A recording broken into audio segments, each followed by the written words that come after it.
Merci de nous suivre depuis le Palais des Congrès de Cotonou où se déroule la première édition des Journées nationales d'inclusion financière JNIF 2025. Bienvenue dans ce nouvel épisode de série d'émissions spéciales Parole aux partenaires. Cette fois-ci, nous recevons pour vous Herman Aguessi, président du conseil d'administration de FEDAPEI. Bonjour à vous, monsieur Aguessi. Bonjour, madame.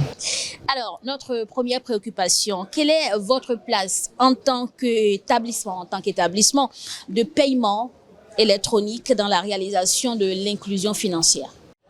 Bien, merci. Merci pour la question. Permettez-moi d'entrer, de remercier tout d'abord le secrétariat permanent du SNIF pour avoir associé, on va dire, les établissements de paiement et les fintech en général à cette initiative, à cette première édition que nous sommes fiers de soutenir en tant que partenaire. Donc, FEDAPEI et toute l'équipe de FEDAPEI à travers ma voix, nous remercions donc le gouvernement à travers le ministère du Plan et donc le SP SNIF pour cette initiative et pour avoir bien voulu nous associer.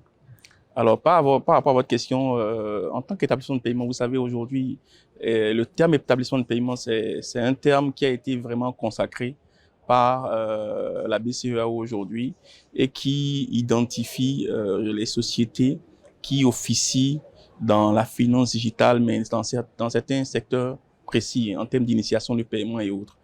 Mais beaucoup plus aujourd'hui, ce qui nous positionne, c'est qu'on est vecteur de l'innovation dans le domaine de la finance.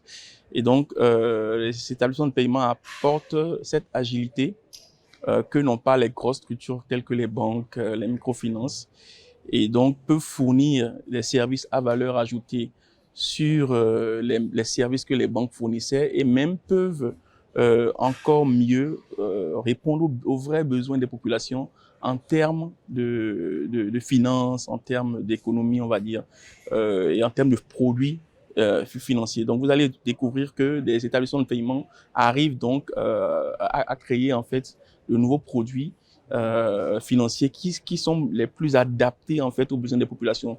D'où d'ailleurs notre présence aujourd'hui sur cette édition de ce salon-là qui nous positionne, comme je le disais, comme vecteur de l'innovation dans l'inclusion financière. Parce que vous voyez, quand on parle d'inclusion financière, il faut savoir déjà ce que c'est de pouvoir permettre en fait à toutes les couches, d'accord, de la population de pouvoir avoir accès sans restriction aucune, hein, à tout et sans aucune contrainte d'ailleurs aux services financiers en général, mais surtout aux services financiers digitaux en particulier. Et qui mieux que les fintechs ou les établissements de paiement pour apporter beaucoup d'innovation, de potentiel dans ce secteur afin de pouvoir desservir les populations non bancarisées, ceux qui sont un peu laissés en marge de tout ce qui se passe dans le domaine bancaire, dans le domaine financier. Alors, les risques liés à la montée en puissance de la cybercriminalité de subsistance repoussent donc les populations à adopter facilement les services que vous proposez en tant qu'établissement de paiement électronique. Alors, comment votre structure anticipe-t-elle sur les dits risques? Bien, oui, c'est une question importante. C'est une question qui subsistera toujours parce qu'il n'y a pas de sécurité de façon parfaite. Alors, la cybercriminalité, c'est d'abord une question de sécurité, d'accord? Et c'est une question aussi d'éducation. Vous voyez un peu, quand on parle de sécurité, ça commence d'abord par soi-même. Et après, ça peut venir autour des outils, autour de vous. Et après, on peut incriminer peut-être des failles dans un système auquel vous souscrivez. Mais ça commence d'abord par vous-même, par votre connaissance de ce que vous utilisez comme produit ou comme outil.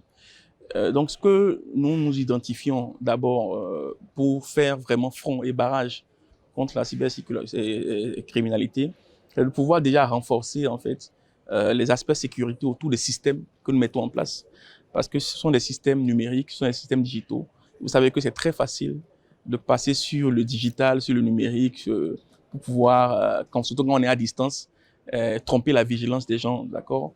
Et donc, c'est le stratagème du fait de tromper la vigilance par diverses manières hein, que les anarcheurs ou les cyber criminels utilisent pour pouvoir opérer. Et nous, ce que nous faisons, c'est que nous identifions d'abord, parce que c'est comme la police, hein, nous identifions en fait leurs usages, leur stratégie. Et donc, à chaque stratégie, il y a des solutions qu'on met en place pour pouvoir pallier, anticiper. De l'autre côté aussi, il faut travailler résolument sur l'éducation, qu'on appelle aujourd'hui l'éducation financière. L'éducation financière, comme son nom l'indique, c'est le fait de permettre en fait à toutes les populations, d'accord, de toutes les couches, ça parle de même d'inclusion financière, donc de pouvoir leur permettre de maîtriser de A à Z en fait tous les produits financiers qui existent dans leur écosystème. Et comment ça fonctionne, comment est-ce qu'ils y ont accès, quelles sont les conditions pour que en fait toutes les portes d'entrée soient maîtrisées par eux. Et quand ils doivent passer par une porte qui n'est pas celle indiquée, ils puissent savoir que ça, c'est pas une porte indiquée, ça peut donner une ouverture à la cybercriminalité.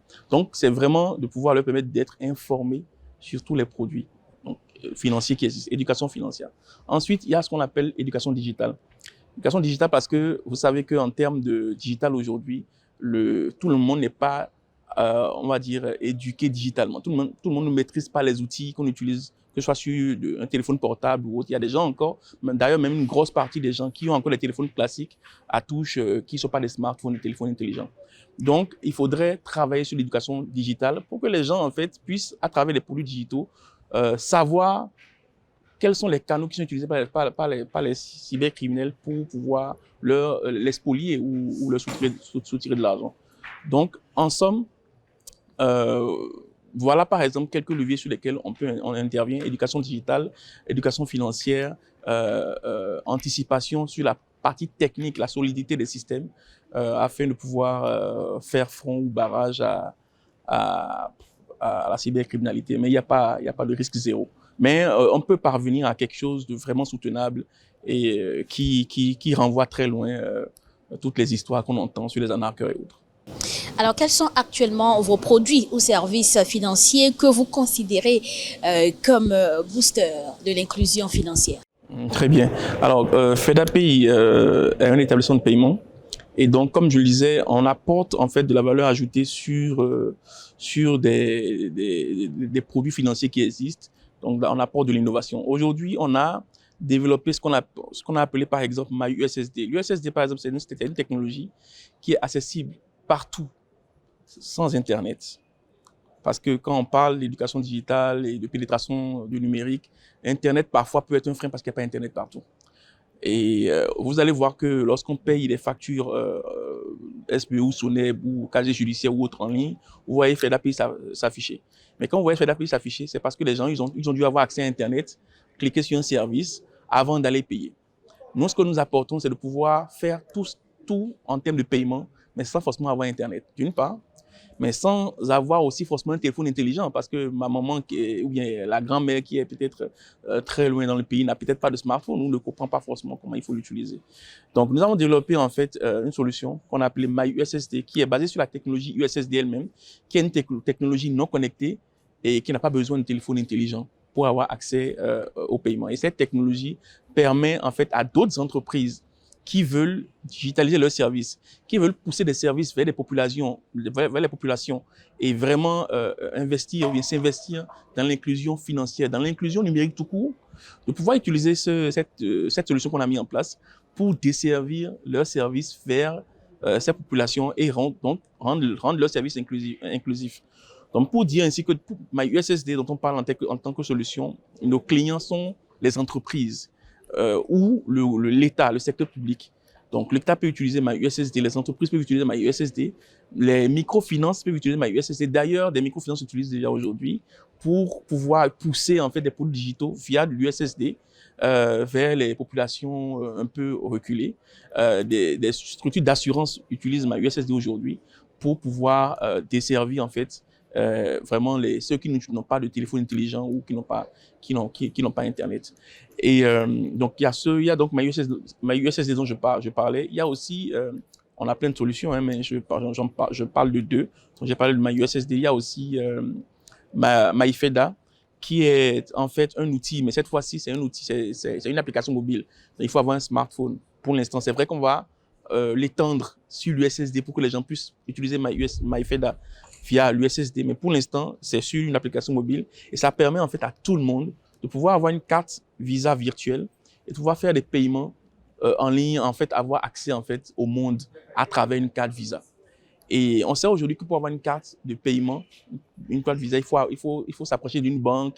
Il y a tout un tas de paperasse, c'est parfois compliqué en termes d'assistance client, c'est pas facile. Et nous venons briser toutes ces barrières pour qu'en fait, en quelques clics, les gens puissent avoir accès rapidement à une carte Visa. Et donc, MyFeda se comporte même carrément comme un petit portefeuille, mais qui est basé sur une carte Visa et qui permet aux gens de pouvoir même avoir accès à des plateformes internationales tout en étant en fait dans leur salon ici au Bénin ou Dernière question, Monsieur le Président du Conseil d'administration de FEDAPay.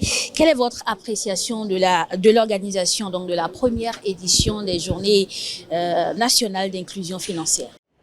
D'accord, merci pour cette question. Écoutez, nous sommes à la première journée, n'est-ce pas? Donc, on a encore le temps d'apprécier. Mais je pense qu'à l'entame, il y a quand même un satisfecit qu'on peut délivrer au comité d'organisation des GNIF. Il y a un satisfecit qu'on peut délivrer pour la façon dont ça a été fait. Je sais très bien qu'ils ont eu un temps très court pour organiser ces journées-là et pour le temps qu'ils ont eu, pour ce que j'ai pu voir, nous pouvons dire que nous sommes satisfaits.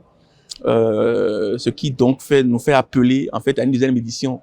Il faudrait pas que ça rate parce que il est déjà arrivé qu'on voit des initiatives commencer comme ça, vu que c'est des initiatives étatiques, que les initiatives commencent comme ça, mais après ça arrête en milieu de chemin. Peut-être qu'il n'y a pas de deuxième édition, pas de troisième édition. Je pense que le ministère du Développement et de la Coordination, qui ne s'arrête pas en si bon chemin. C'est la première étape, c'est la première édition. J'appelle de tous mes voeux en fait d'autres éditions parce que c'est dans la pérennité qu'on pourra vraiment régler toutes les problématiques qui sont liées à l'inclusion financière. Ce n'est pas un vain mot, l'inclusion financière. Quand on parle d'inclusion dans beaucoup de choses et c'est vraiment réel de faire en sorte que les gens ne se sentent pas écartés de la chose. Vous voyez, et il y a des indicateurs sur le plan national, sur le plan régional, sur le plan mondial qui nous permettent de dire qu'il est important qu'on insiste sur cette thématique qu'est l'inclusion financière. Donc moi, je délivre un satisfecit quand même pour ces premières heures ou pour cette première journée du GNIF. Je trouve que tout s'est bien passé. Les exposants sont présents, donc il y a les stands qui sont là et je pense qu'il y a une affluence quand même plus ou moins moyenne. C'est tout à fait normal pour un début. Peut-être qu'il y aura plus d'affluence demain, mais on sait déjà que quand on est dans la pérennité, les années à venir, peut-être qu'il y aura plus d'affluence, vous voyez. Peut-être qu'on pourra l'ouvrir même à l'international pour en faire carrément, pour montrer en fait aux autres de la sous-région ce que nous faisons de mieux chez nous en termes d'inclusion financière.